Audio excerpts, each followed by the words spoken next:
Complaint आ रही है, बहुत सारे लोग कह रहे हैं सर हमारा घर जो था या हमारी जो प्रॉपर्टी थी वो बैंक में गिरवी थी या गिरवी है और अब बैंक उस पर कब्जा करना चाहता है, क्या कोई रास्ता है जिससे हम बच सकते हैं?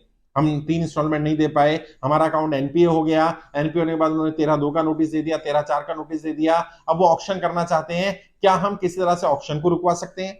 अगर हमारा घर ऑक्शन हो गया है और कम कीमत पर किया गया है, तब हम क्या कर सकते हैं? क्या किसी तरह से बैंक से अपनी प्रॉपर्टी को छुड़वाया जा सकता है? साथियों, मैं 2-3 विकल्प देने की कोशिश करता हूं। सबसे पहली बात तो जो मैंने पहले कहा था, कोशिश करें अपने अकाउंट को एनपीए ना होने दें, 3 लगातार इंस्टॉलमेंट बाउंस ना होने दें।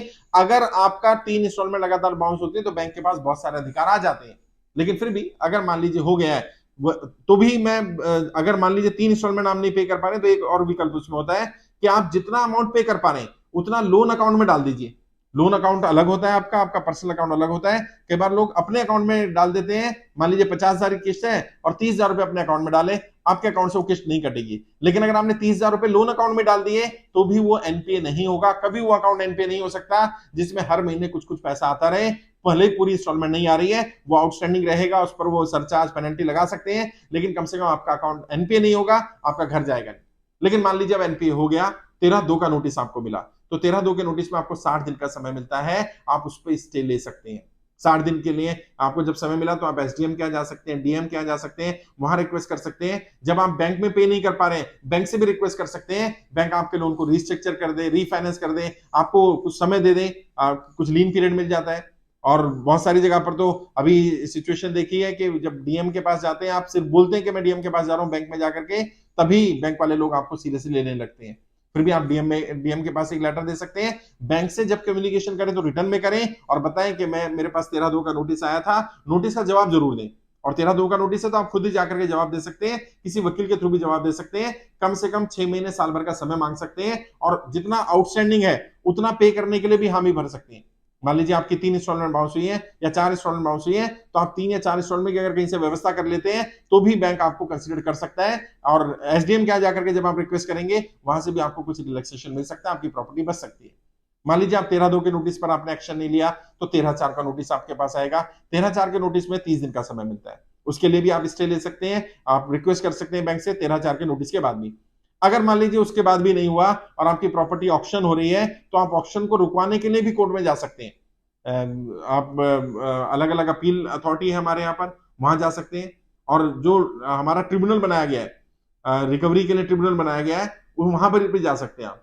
और जितने भी हमारे रिकवरी ट्रिब्यूनल हैं उन ट्रिब्यूनल में भी कोशिश की जाती है कि व्यक्ति की फेवर में बात की जाए, लेकिन कई बार लोग नहीं जाना चाहते।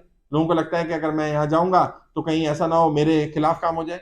और बहुत सारी जगह पर लोगों ने बताया भी, कंप्लेंट भी करी है, शिकायत भी करी है कि जब हम अपील करते हैं, अपीलेट अथॉरिटी में जाते हैं या कहीं ट्रिब्यूनल में जाते हैं हम लोग, वहां पर हमारी नहीं सुनी जाती है।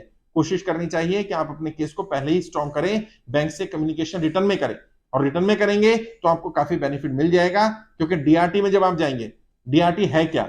डेप्ट रिकवरी ट्रिब्यूनल है, तो रिकवरी के लिए ट्रिब्यूनल बनाया गया है। और डीआरटी में आपकी फेवर में फैसला तब आएगा जब आपने पहले बैंक से रिटर्न में कम्युनिकेशन करा होगा, आपने एसडीएम से रिक्वेस्ट की होगी, वहां से अगर आपको बेनिफिट नहीं मिला, सपोर्ट नहीं मिला है, तो डीआरटी में आपको बेनिफिट मिल सकता है।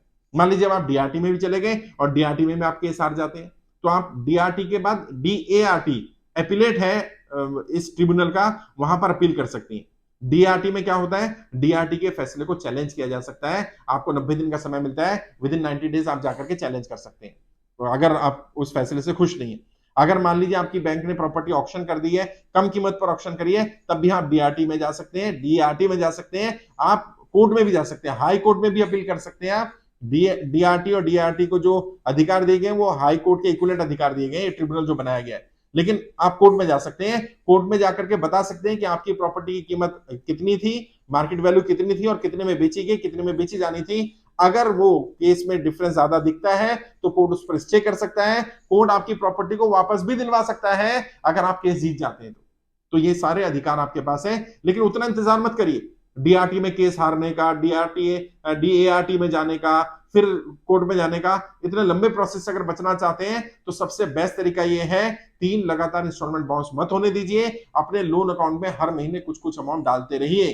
अगर पूरी किस्त के आपके पास पैसे नहीं है तो जितना अमाउंट आपके पास बनता है उतना डालते रहिए, आपका अकाउंट कभी एनपीए नहीं होगा। बैंक ये मानकर चलेगा कि व्यक्ति पैसा देना चाहता है, इसकी स्थिति खराब है इसलिए कम पैसा दे रहा है। और ये बात आप लेटर में लिख करके बैंक को दीजिए।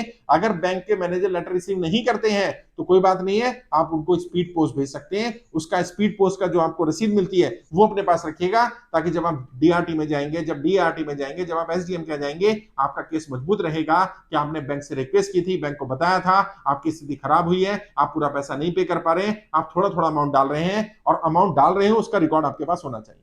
हर महीने आप अकाउंट में डालेंगे तो आपके पास रिकॉर्ड होगा कि कितना कितना पैसा आपने डाला है, ताकि बैंक में जब कोर्ट में केस जाए, डीआरटी में कोर्ट केस जाए, बैंक जाए या एसडीएम के जाए, आपका केस मजबूत रहे, आपकी पक्ष में फैसला आ जाए। अपना घर बचाना पड़ेगा, प्रॉपर्टी आपकी है, क्योंकि बैंक जो बैठा है, बैंक में जो लोग बैठे हैं, मैं कहना नहीं चाहता लेकिन बहुत सारे लोग दलाल हैं, उनकी प्रॉपर्टी पर निगाह है। आम इंसान की प्रॉपर्टी 5 करोड़ 10 करोड़ की प्रॉपर्टी वो 50 लाख 1 करोड़ 2 करोड़ में खरीदना चाहते हैं, और उनके पास पूरा ऐसा सिस्टम है कि वो बिकवाई देते हैं।